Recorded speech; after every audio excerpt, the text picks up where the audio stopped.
Pengerjaan pompanisasi Sungai Bendung yang berlokasi di Jalan Ali Gadmir terus berjalan. Kendati masih terkendala pembebasan lahan 4 rumah warga yang berada di sekitar proyek pembangunan. Sebanyak 6 pompa disiapkan untuk mendorong air dari Sungai Bendung ke Sungai Musi agar wilayah Kota Palembang tidak tergenang di saat musim hujan. Ahmad Bastari, Kepala Dinas PUPR Kota Palembang mengatakan, dari 115 rumah yang dibebaskan lahannya, masih 4 rumah belum dibebaskan karena terganjal ganti rugi lahan yang tidak sesuai dengan keinginan warga, yang meminta harga 2 kali lipat dari harga yang ditawarkan.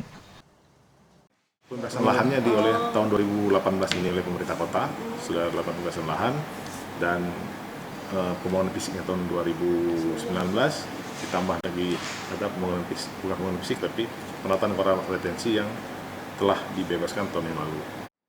Permasalahan penyelesaian lahan ini ditargetkan selesai di akhir tahun 2018 ini. Pihak Pemkot Palembang telah mengarahkan anggaran untuk menyelesaikannya. Tim Liputan, Sriwijaya TV.